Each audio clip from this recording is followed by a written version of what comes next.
নমস্কার বন্ধুরা, প্রাণ গার্ডেনিং চ্যানেলের আরেকটা ভিডিওতে সবাইকে স্বাগত জানাই। বন্ধুরা, গরমের অত্যন্ত জনপ্রিয় একটা সুগন্ধি ফুল হলো বেলি ফুল। এই বেলি ফুলের গাছ থেকে কিভাবে ঘরোয়া পদ্ধতিতে একাধিক চারা তৈরি করা যায় তার প্রসেস আজকে তোমাদের সাথে আমি শেয়ার করব। প্রথমে আমি দেখাবো এটার কাটিং থেকে কিভাবে তৈরি করা যায়।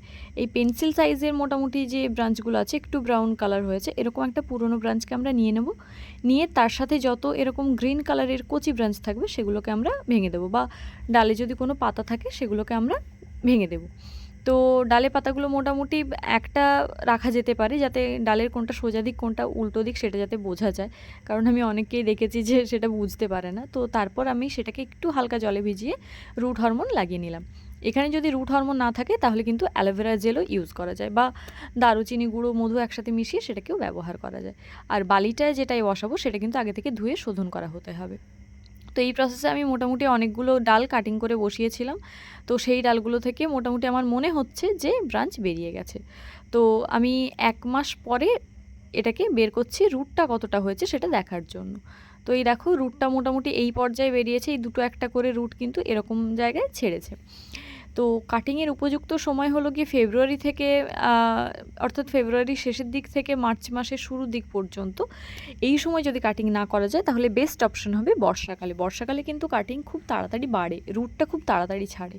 তো এরপর আমি এই এক একটা কাটিংকে তুলে নেব, নিয়ে একটু জলে ভালো করে ধুয়ে নেব যাতে বালিটা ধুয়ে যায়, এবং তারপর এটাকে মাটিতে বসিয়ে দেবো। একটা 4 ইঞ্চি ছোট্ট টবে আমি বসাচ্ছি, তোমরা চাইলে গ্লাসেও বসাতে পারো। আর এখানে আমি 50% মাটি আর 50% কম্পোস্ট দিয়েছি, আর কিচ্ছু সার মেশাইনি। এবং এখন 1 মাস আমি কোনো রকম সার মেশাবোও না। 1 মাস পর জাস্ট পাতলা করে একটু খোলের জল দেব। তো ওইটাকে আমরা কিন্তু রাখবো মোটামুটি 1 সপ্তাহ সেমি সাইডে। তারপর আমরা হালকা হালকা করে একটু একটু করে রোদে বের করব। এইবারে আমি দেখাবো এটার গুটি কলম কিভাবে করা যায়। তো বন্ধুরা, আমি এই সাইজের একটা ব্রাঞ্চ বেছে নিয়েছি, দেখো দেখতেই পাচ্ছ। তো এটাকে একটা খুব ধারালো ব্লেডের সাহায্যে কেটে ফেলতে হবে। এবং এই দেখো আমি কিভাবে কাটছি, জাস্ট একবারে যেন গোটা বাকলটা উঠে যায়। তো এক্ষেত্রে আমি মোটামুটি যে ব্রাঞ্চটা সিলেক্ট করেছি তার বাকলটা একসাথে উঠছে না, তবে ভালো করে তুলে নিতে হবে যাতে ব্রাঞ্চের সবুজ পোর্শনটা উঠে গিয়ে মোটামুটি সাদা পোর্শনটা দেখা যায়। এইবার ওতে এমনি মাটি দিলেও হয়, আমি এখানে যাতে রুটটা তাড়াতাড়ি বেরোয়, কারণ এটা আমি শীতকালে করেছিলাম, তো সেই জন্য একটু রুট হরমোন লাগিয়ে নিলাম। এইবার আমি মাটি দিয়ে জায়গাটাকে ঢেকে দেবো। এই মাটিটা শুধু মাটি নেই, 50% মাটি আর 50% কম্পোস্ট একসাথে মেশানো আছে। আর এখানে কিন্তু মাটিতে বেশি জল দেওয়া যাবে না, আমাদের খেয়াল রাখতে হবে যাতে মাটিটা কিন্তু একদম তরল হয়ে পড়ে না যায়। তার উপর আমি একটা মায়ের শাড়ি ছেঁড়া দিয়ে দিচ্ছি।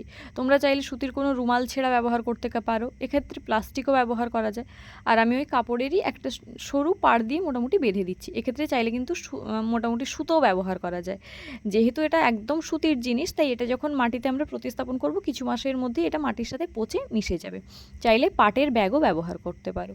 তো সবশেষে আমরা মোটামুটি এটাতে জল দিয়ে দিচ্ছি। এক্ষেত্রে আমাদের খেয়াল রাখতে হবে যতদিন না পর্যন্ত রুট বেরোয় আমাদের কিন্তু দিনে 3 থেকে 4 বার জল দিয়ে যেতেই হবে, যাতে কোনোভাবে কলমটা না শুকনো হয়। তো এইভাবে রুট বেরোনোর পর আমরা ওটাকে কাটিং করে নেব। তো এরকম পজিশন থেকে কাটিং করে আমি ওটাকে বালিতে বসিয়েছিলাম। তো বালিতে বসানোর 1 থেকে 1.5 সপ্তাহ পর এই যে রুট বেরোচ্ছে। যেহেতু আমি অফ সিজনে কাটিং করেছিলাম তাই আমার খুব একটা বেশি রুট বেরোয়নি। তো যদি এটা সিজনে কাটিং করা যায়, অর্থাৎ বর্ষাকালের যদি এটা হয়, কলম হয়, তাহলে কিন্তু প্রচুর রুট ছাড়বে। এবং তারপর এটাকে কিন্তু আমরা 4 ইঞ্চির টবে বসিয়ে দেবো। প্রাথমিকভাবে এটাকে আমরা একদমই বড় টবে বসাবো না, পারলে 3 ইঞ্চি বা 4 ইঞ্চির টবে বসাবো। তো তারপর আমরা ভালো করে জল দিয়ে দেবো, এবং এরপর এটাকে 1 সপ্তাহ মতো আমরা সেমিসাইডে রাখবো, এবং তারপর ধীরে ধীরে 1 ঘন্টা 2 ঘন্টা করে রোদে বের করব।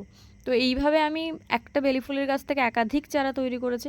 তোমরাও এই প্রসেসগুলো মেনটেন করো, দেখো একটা বেলি ফুলের গাছ থেকে কিভাবে একাধিক চারা তৈরি করতে পারো, যাতে করে গোটা গরমকাল থেকে একদম অক্টোবর মাস পর্যন্ত তোমাদের গোটা ছাদ বাগান সুগন্ধে মম করবে এবং প্রচুর চারা তৈরি হবে। তো বন্ধুরা, আজকের ভিডিওটা এই পর্যন্তই। ভিডিওটা যদি ভালো লাগে প্লিজ লাইক করো, তোমার বাগানি বন্ধুদের সাথে শেয়ার করো, আর চ্যানেলটা সাবস্ক্রাইব করে প্লিজ প্রাণ গার্ডেনিংয়ের সাথে থেকো। আসছি অন্য একটা ভিডিওতে। নমস্কার।